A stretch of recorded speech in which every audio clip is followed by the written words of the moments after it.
PowerBoat Television is brought to you by Yamaha, revs your heart. Ford F-Series, smart, tough, capable. And Cruisers Yachts, manufacturing world-class boats.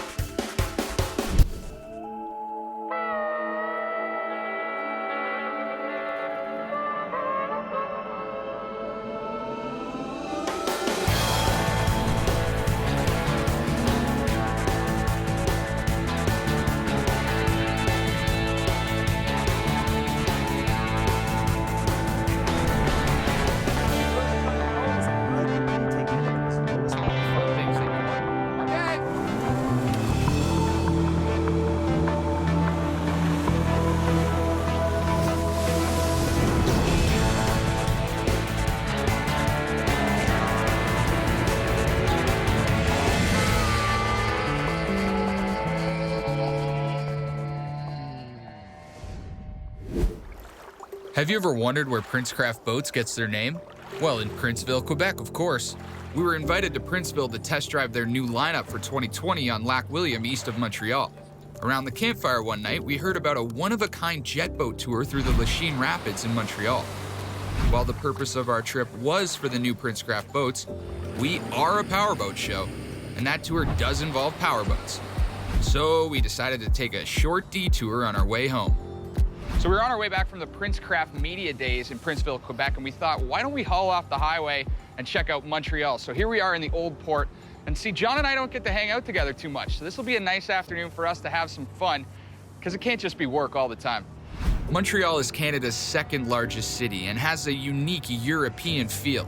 It's rich in history, culturally diverse, and buzzing with activity. Montreal's Old Town was where the city was born. Cobblestone streets, European-style plazas, restaurants, museums, and galleries make you feel like you step back in time. What piqued our interest was the fact that Montreal is completely surrounded by water because it's located smack dab in the middle of the St. Lawrence River. Whether you're passing through on your way out to the Atlantic Ocean or making the city your main target, there's enough navigable water to satisfy virtually any flavor of boating. Although we came by car, boats of all shapes and sizes have been navigating Montreal's various waterways in and around the city since it was founded back in 1642. This could be Canada's busiest waterfront and any boater's paradise. Just southwest of Montreal, Lac St. Louis is a popular spot for fishing and pleasure boating, while the Boucherville Islands to the north are great for cruising or anchoring to get a glimpse of some wildlife. There are a number of marinas and ports around the city to service long-term and transient boaters. There's even one at La Ronde, a waterfront amusement park and a great way to spend the afternoon in one of the city's best tourist spots. The Port de Plaisance at the mouth of the Lachine Canal is a great way to bypass the nasty Lachine Rapids and head into the old port of Montreal, which is home to the Montreal Yacht Club, a beautiful downtown marina in the shadow of the Jacques Cartier Bridge and the Montreal Clock Tower. With wireless internet, laundry and shower facilities, this 210-slip marina can accommodate boats up to 80 feet in length. We were a little early for the ride, but John found another way to buy some time. There is so much to do in Old Port Montreal, and we are here at the Montreal Zipline, which is about 420 meters or 1,250 feet. We've been here for 5 years in the Old Port, and it's really an exciting activity for everybody to be doing here. Our youngest, as of yet, that did it, 3 years old in a diaper alone, no parents. And our oldest, 92, imagine. So it's really for everybody. So you ready to fly, my man? Absolutely. Now lean back.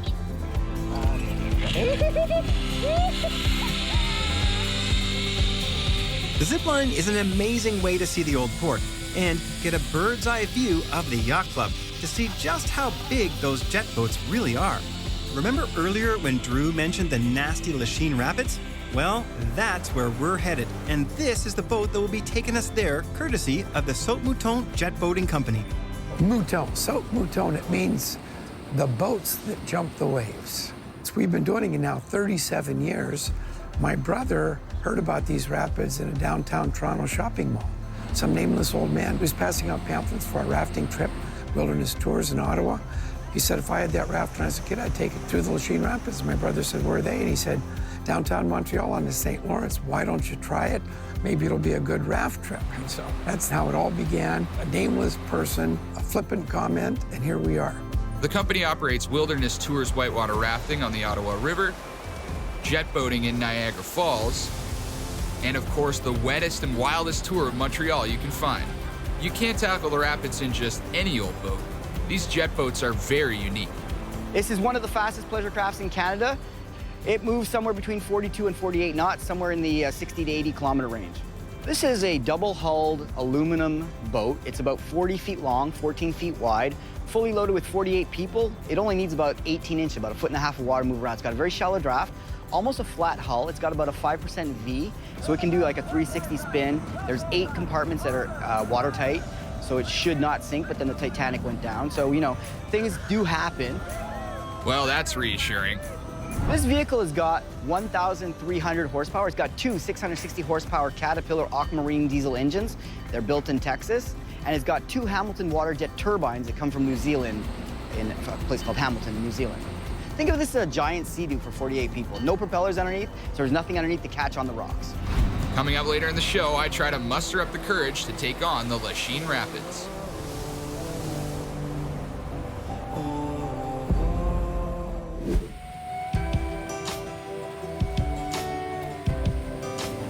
The Platinum SE models are at the top of Princecraft's lineup, and they range from 17 to 22 feet, and this 18 is one of the most popular. They come loaded with all the fishing amenities you can possibly imagine, with a few new ones for 2020. Let's slow down and take a closer look. First of all, the paint is all new, and if you look really close, you can see tiny little metal flakes that are nearly invisible until the sun comes out. Princecraft uses durable urethane paints and has always taken care in styling and design. This Platinum SE has a black waterline stripe with dark metallic gray hull sides, an angular graphic, and huge 3D chrome Princecraft logos. The result is a dark, almost menacing appearance that is somewhat enhanced by the Pro XS. Inside, we find a revised cockpit layout, minus the center bulge previously found in the middle of the aft casting platform. The primary rod locker is in the floor, where the ACS system provides airflow to your gear. It's a bit further to reach, but that airflow will help dry out damp reels. Coaming storage compartments to either side can also hold 7-foot rods, or in this case, all of the Bimini canvas. The aft casting platform is elevated. It's a little bit high, but it is very big. And to get maximum casting space, they've changed the ladder in the back to be a telescoping stainless ladder with a little platform above it. The platform is covered in marine-grade vinyl for a positive grip and easy cleaning. Hatches are flush with the deck, as are the jump seats. The washdown system is optional and has a low-profile cover that is almost flush with the deck. The 186 has 2 live wells, both 64 liters. Both live wells have intermittent recirculation, so you're not running the pump continuously. And I really like that they both have remote through-hull drains, so you don't have to get your hands wet when you want to drain them. That is awesome on a cold day. There are rumble seats to both sides, but something truly unique to a fishing boat like this is a pop-up privacy enclosure with a pumpable head. For those of you that drink their coffee in the morning by the gallon, this could come in really handy. And just in front of the head, we can see the nearly invisible quick drains in the deck, a great feature that is becoming more common on newer boats. The helm console is new and features anti-glare surfaces with high-contrast silver inserts. But what I really like, the Simrad Go 7 above the wheel is standard equipment. This 7-inch multi-function screen includes vessel view digital instrumentation, GPS, and sonar with downscan imaging. You can add a second Simrad like this NSS Evo 3 to the right of the wheel for secondary screen views without having to awkwardly change screens while underway. Also standard is the heated driver's seat, a welcome addition on any chilly morning and available as an option for the passenger. The passenger console shares the same black on silver theme and cargo netting, but adds a large storage drawer below. All lights on the Platinum SE are LED, saving as much battery capacity as possible for your electronics and stereo. A small step up between the consoles eases access to the bow and holds the deep cycle batteries, positioning them closer to the trolling motor for efficient wiring, but not so far forward as to upset the handling of the boat. Forward, we find optional bow cushions that transform the raised casting platform into a big sun pad. Under the cushions, we find the second live well, anchor locker, Plano box storage for easy access while trolling, a handy forward trim switch, and an insulated ice chest to starboard. Netting to either side allows you to stow loose items within easy reach. One of the advantages of a 36-volt trolling motor is thrust, and this Minn Kota Tarova produces over 110 pounds of it. With the 150, we found time to plane was under 3.5 seconds. And if trimmed just right, we could almost touch 50 with the 150 Pro XS. There are 3 engines available for this model. The 150 XL is at the bottom. We've got a 150 Pro XS, and if you can, there's a limited V6 175 Pro XS. But honestly, with the speeds we're getting today, I think the 150 Pro XS is perfect. What I love the most about this boat is the hull. This double reverse chine hull is unbelievable at handling and acceleration. It pops out of the water really fast, but when you go to make a turn, you hardly have to trim the engine down. Now that may be in part because we've got a stainless prop on this 150 Pro XS, but I'm telling you, this hull bites. No matter how hard I pushed, I could not get the boat to slide or ventilate. Honestly, this double reverse chine hull is a game changer. If you fish on bigger lakes, you will inevitably run choppy water. A 17-degree dead rise helps calm the ride, while the .110 gauge insulated bottom provides that solid, quiet ride we've come to expect from Princecraft. It's great to have so many trolling motor options, and this Tarova is a big one, 36 volt with 100 pounds of thrust. The downside is it's big enough to block my view a little bit, but not a problem. The Princecraft just fold the seat down. Now I'm right up over top of it. I can see no problem. I also absolutely love this windshield. It is offering so much wind protection that you could be warm in this boat well into the shoulder season. And of course, the design is well integrated to the rest of the boat. And with this kind of glass, you're getting very little distortion no matter where you look.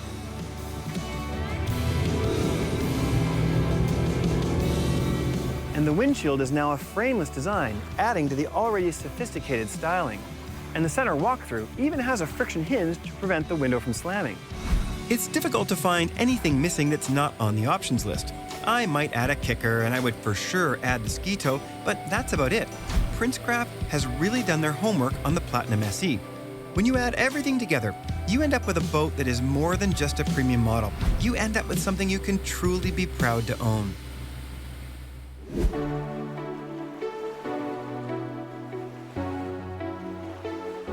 Last year, we installed an IntelliSteer remote steering system on a big cruiser. Today, we're here with Gary Notenbomer from IntelliSteer to talk about the benefits on a fishing boat. Large part of the use is for guys that are out by themselves or girls out by themselves fishing, want to be able to leave the wheel and not have to run back and forth all the time. So we can steer right here from the transom? Absolutely, yes, yes. Like we can steer to the left here right now, and you'll see the motor move. It's very gradual. It's about 8 seconds hard over to hard over. Now, really handy for fishing because you can man the downriggers without having to go back and forth to the helm all the time. Exactly. Installation is relatively straightforward. IntelliSteer kits come with all of the necessary lines and fittings and are basically plug and play. You'll need a wrench to connect the fittings, a pail for draining hydraulic steering fluid, and crimpers to secure the wiring connections. With this waterproof wireless pendant, you can steer from anywhere on the boat. You know, Gary, I thought this was a great application on a big cruiser, but I think it's actually better on a fishing boat. Yeah, absolutely, because you'd be back here doing your thing, just taking a peek, not running back and forth. Work your rods and reels, work your downriggers. No, it's pretty neat, for sure. Well, there you have it. If you're looking for a remote steering system for your fishing boat, IntelliSteer's got you covered.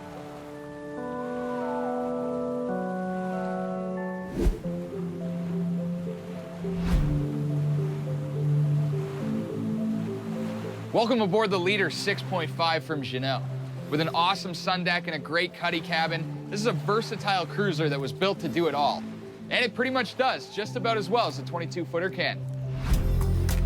22 feet 6 inches to be exact.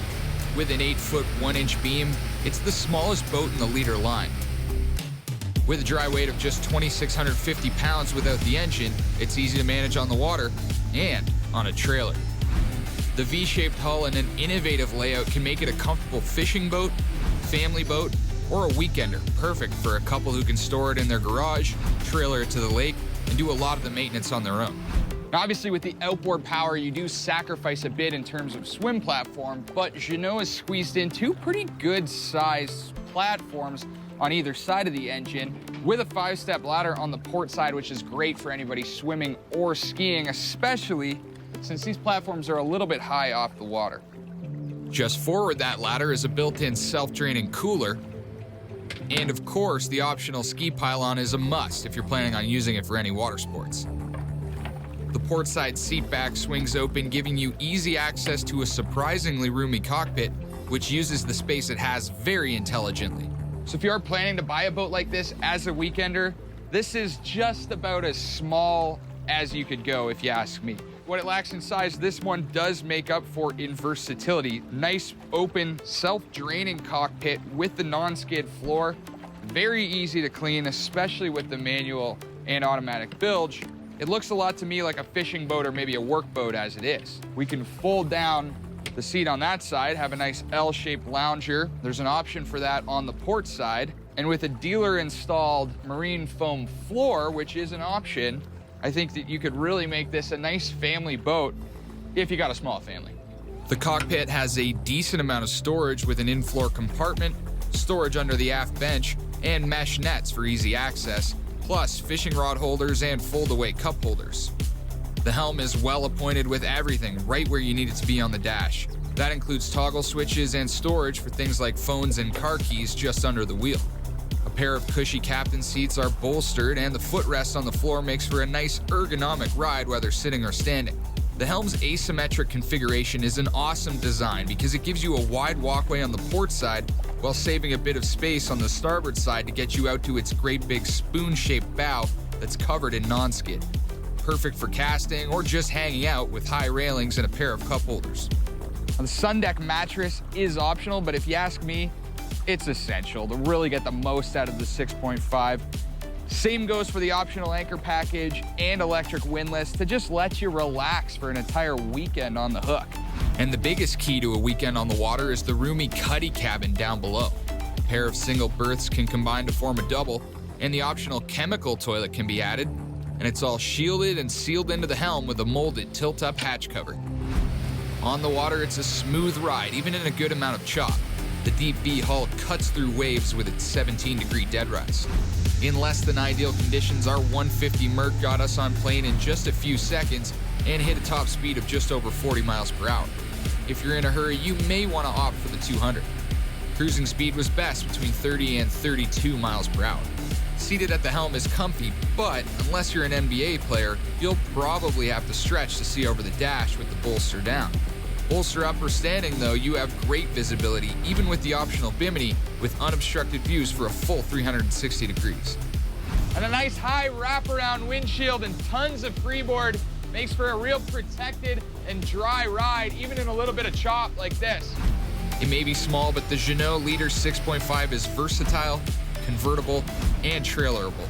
A great option to get you out on the water with almost no hassle at all.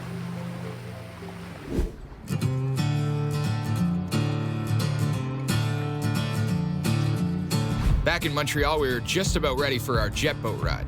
But this isn't your run-of-the-mill boat cruise, so before hitting the water, we had to run through an orientation to learn more about what to expect. I would say we under-promise and over-deliver here. Basically, people have no idea what they're getting into. We show them a video, we have an explanation, we say you're gonna be wet. People come back and they're like, man, that was the craziest experience we've ever had.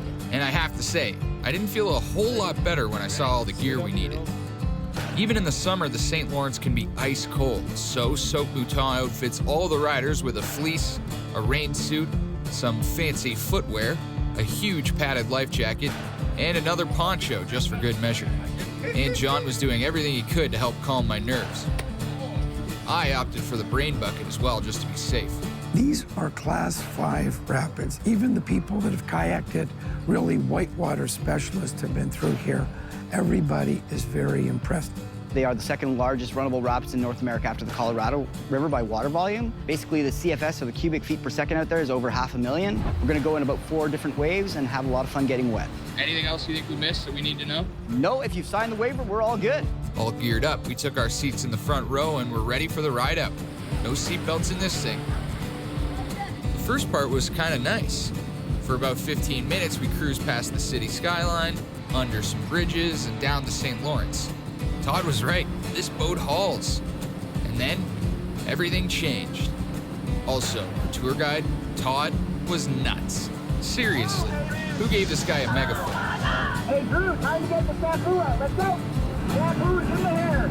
Pass the ball around. Let's go. Walk the sewer, baby. Look at all that water. Oh, yeah.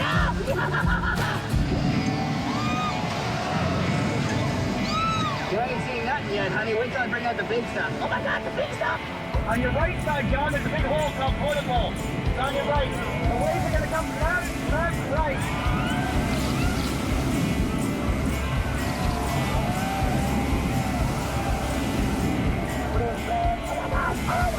She come out of break of night, and the pink skies waving goodbye.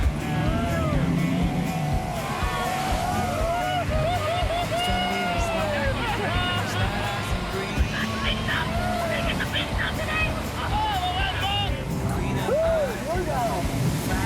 Queen of Call me Daddy. Oh, Daddy, this is going to be fun. Queen of Friday morning.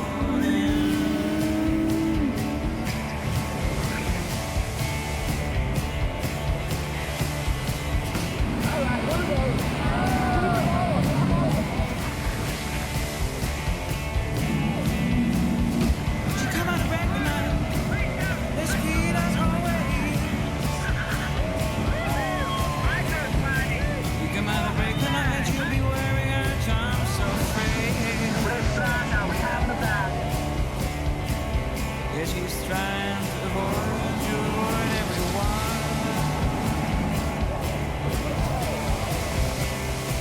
Even the battle for peace.